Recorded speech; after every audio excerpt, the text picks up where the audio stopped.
To hash this out a little bit more, I was joined earlier by Steve Anderson, Executive Director of Open Media, and I first asked him if Internet Slowdown Day can really get people to act.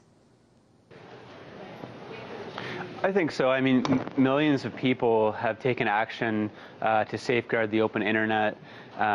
We've seen huge websites move, Netflix, Vimeo, Etsy.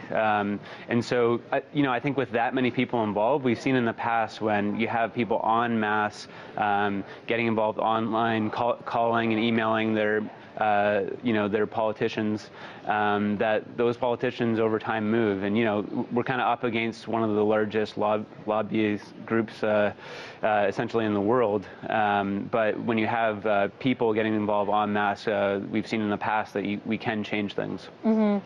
And let's just say these companies decided to take it one step further by actually slowing down the consumer's internet speed instead of just using some symbolic symbol on their home pages of their websites. That would certainly wake up people to the reality here. Why do you think they decided against something that could have provoked an even stronger response?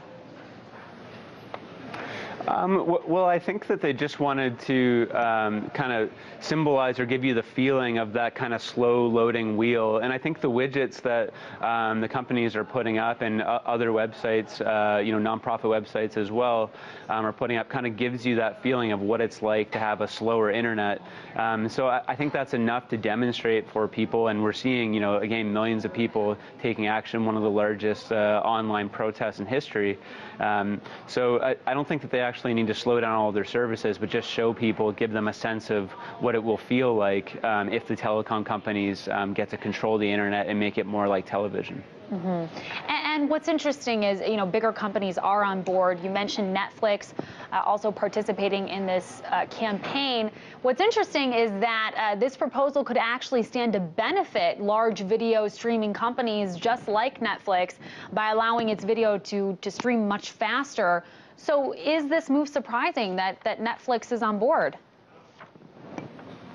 Well, I think companies like that know that they would never have gotten a foothold in the marketplace if there wasn't an open, non-discriminatory internet. And they might want to launch other services on the internet as well. So they know that the open internet, that platform for free expression and innovation is key to their founding and key to any other services that they want to bring together in the future. So I think that's why they're standing up today. And also, to be honest, it's because so many people have been calling on all these companies to defend the internet. So I think they're just responding to their customers as well. And Steve, opponents to this FCC proposal say that instead of creating slow and fast lanes, what would be more fair is reclassifying the broadband provision as a telecommunications service. I was hoping you could shed light on how that would work. Yeah, well, I mean, what's happened is the regulators at the FCC have tried to assert internet openness rules, net neutrality rules, but the court has said that they don't actually have the jurisdiction to do that with the way that they classify internet services. So what many people have been saying is just reclassify internet services as part of telecommunication services, because it is, provided by telecom companies, so that you can prevent these huge companies from slowing down our access to our favorite websites. So it's just basically a way to make sure that the internet is governed in an open and neutral way, and that seems like the best path forward right now. Now, the campaign is clearly making an attempt to get as many people as possible to target the FCC, sending in comments and so forth before the September 15th deadline. At what point should we expect to hear a verdict out of the FCC on the ruling?